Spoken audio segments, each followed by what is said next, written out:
This is Between Birth and Slaughter, the interstices of queer Irish fiction. Featuring me, my badger, Chloe Michelle Howarth, and Eddie, apparently. Eddie, what did you think of Sunburn?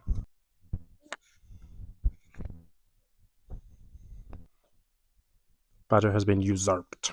I wrote my university thesis on space, not like outer space, like the spaces between things, like between the stanzas in poetry or between borders or between times. So I was looking at the Odyssey and other epic texts and how they're in conversation with contemporary poets, and also what the purpose of that space is and what ways it can be useful. The very country I live in is also such a contested space of its own. Every square meter of land here in the north is deeply political. Words and names are political. Space itself is unavoidably political. To be here, to be from here, to live here, and to leave here, they're all political acts. And I think that's primarily because Ireland is a space that lives between definitions. It sits between what it once was and what it will hopefully one day become. Because the future of a country exists alongside the present tense in the same way the past does. They're all simultaneous, happening at the same time. Derrida calls this hauntology. It's a play on the word ontology, like the study of being. I think in French they just sound exactly the same. And the idea is that the present moment is always haunted by the past and haunted by the present. And so we can't ever be in the current moment. It's all just part of the same timeline, the same river and stream, and not like a series of isolated points. And I'd argue that Ireland is such a clear example of this concept. The colonial history of the country hangs over everything and everyone, from the language to the music and the culture and the place names, the actual geography and topography of the land. We've been celebrating the return of Irish words to the road signs here in the north, when really that's just going back to the way things once were. We're just circling back around, like the past is being reconstructed in the present. And in that sense, Ireland's just a circle. Right now, we're living in an interruption to that circle.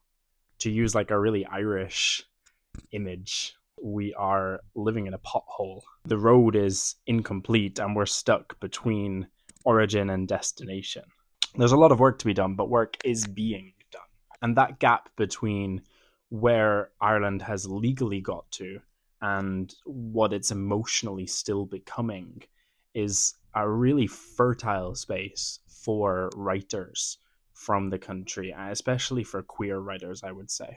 I mean, if we think for a moment about the word queer, one of its possible etymologies is from the Irish word queer, literally meaning to deviate from the straight line, to be diagonal. And so queer fiction then isn't only fiction about queer people and queer lives and queer bodies, but also a sort of divergence. Queer fiction refuses the straight line. It has alternative ways of relating to the present and of reaching the future. In the opening to his work on queer futurity, José Esteban Muñoz writes that queerness is not yet here.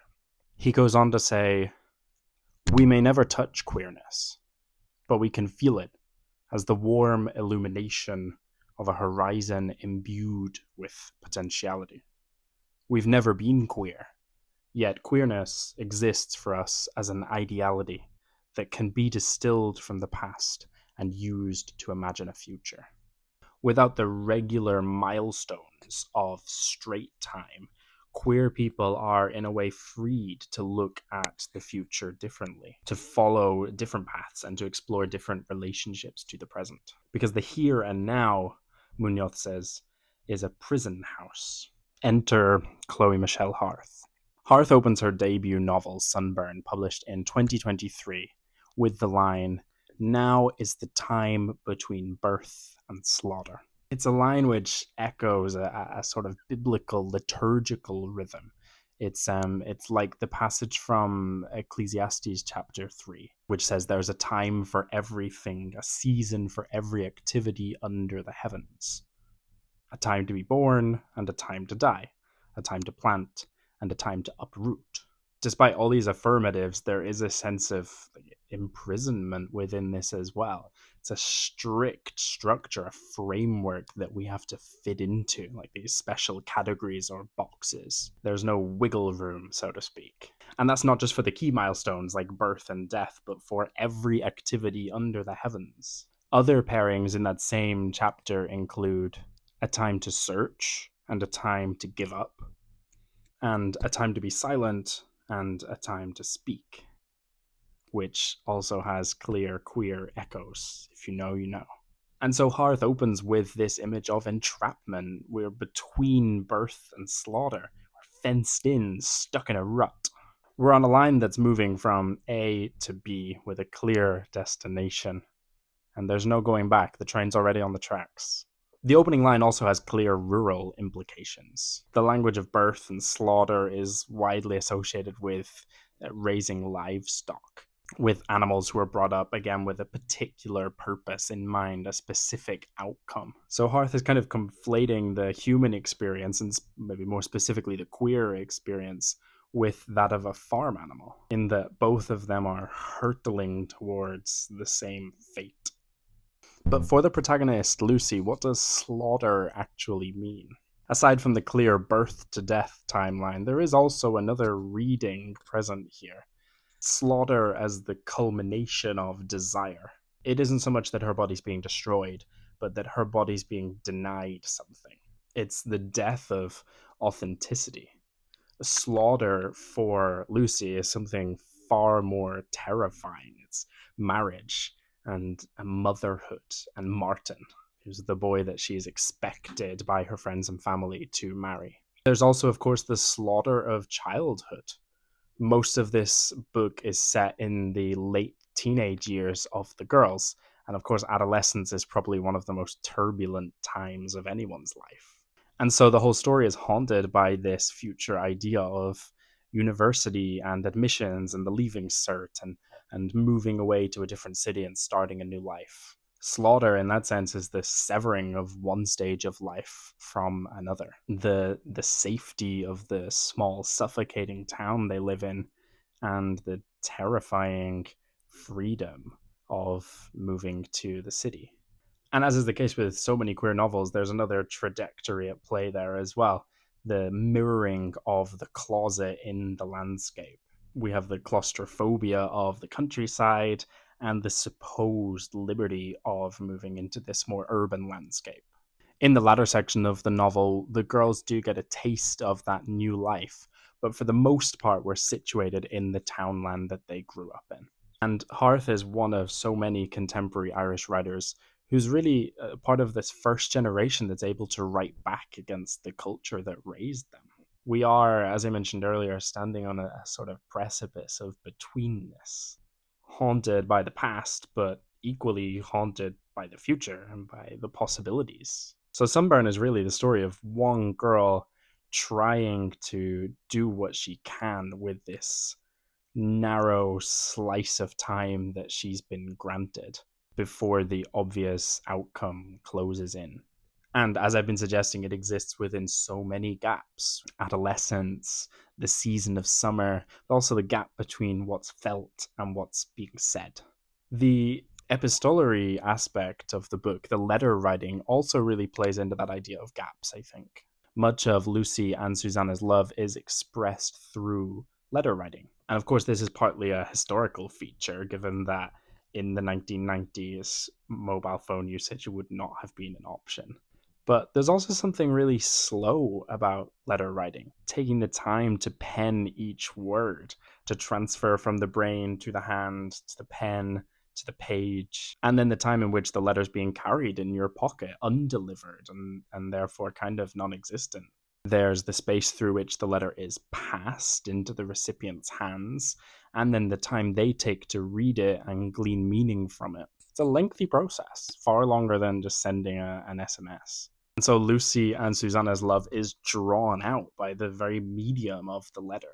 It's interesting also that later on in the novel, Martin, it kind of intrudes on this way of communicating by writing his own letter to Lucy, which mimics, but ultimately fails to match the connection that the girls have.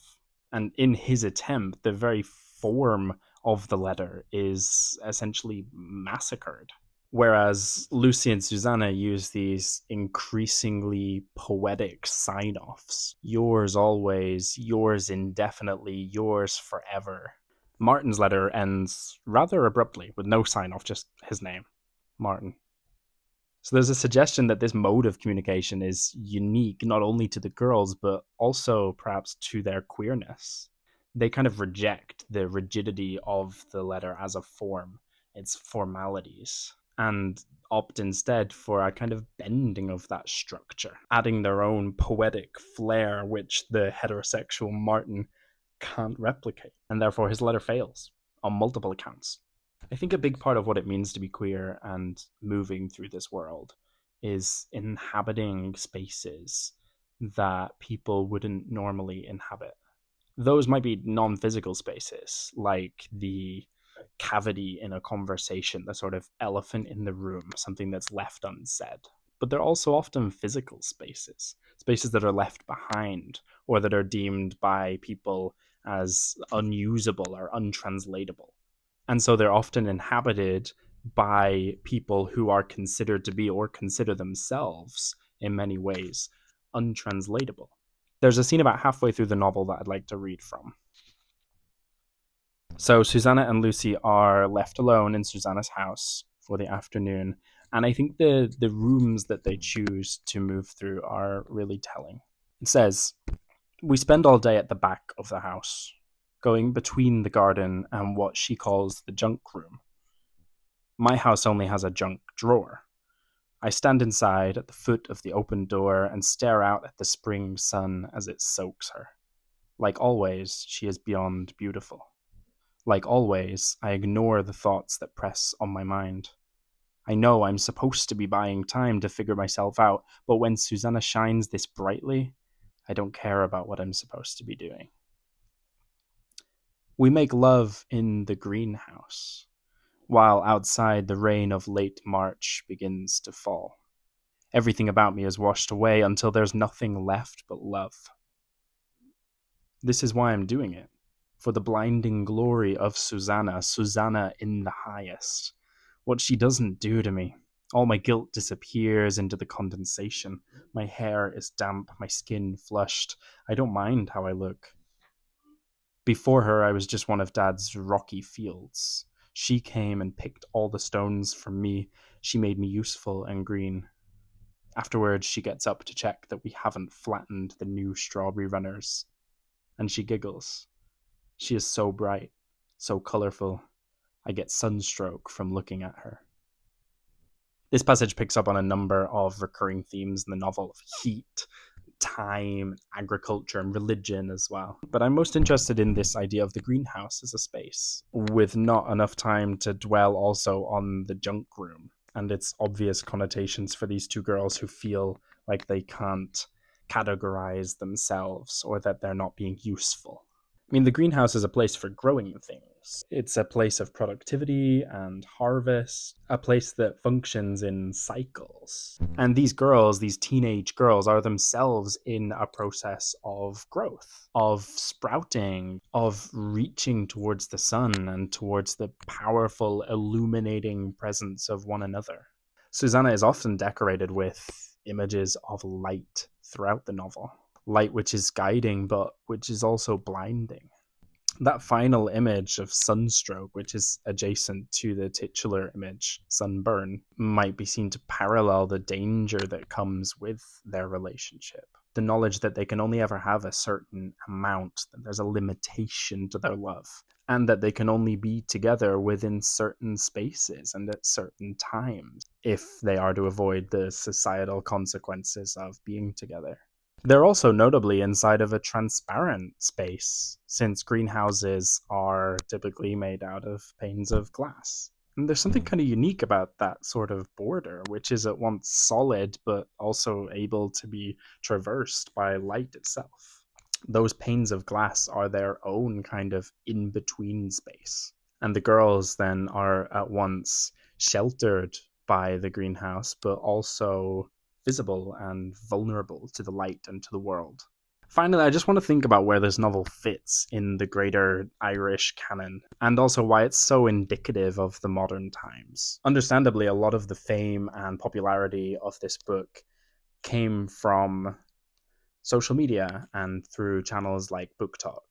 And there is, I think, a certain brand of novel that fits into this sort of subcategory of book talk books. And it's a lot more expensive than the word genre allows for. Many bookshops now have a specific book talk section, and that's something I'm going to discuss maybe in another video. But I'd like to end for now on the idea that Sunburn has fallen into this category, not because of the quality of its writing, which I think is fabulous, or because of the sincerity of its plot, which I also admire, but because it falls into a very specific trope, which I can only really describe as yearning. In the post pandemic world in particular, we love to yearn. We yearn for the past, for the way things were, for the decades that we wish we'd grown up in, but we didn't, just as Sunburn is set in the prosperous 90s. We also yearn for the future that we want to see, the love we wish we could feel, and the lives we wish we could lead, just as Lucy and Susanna yearn for a future of their own, free of the lives that they're currently living. But most of all, perhaps, we yearn for art. We yearn for something, anything that will lift us out of the present moment and allow us to feel something and sit with that feeling. And so Sunburn is a novel for us in all of the gaps and the spaces and the apertures and the interstices that we find ourselves in. And it's a worthy companion for the time between birth and slaughter.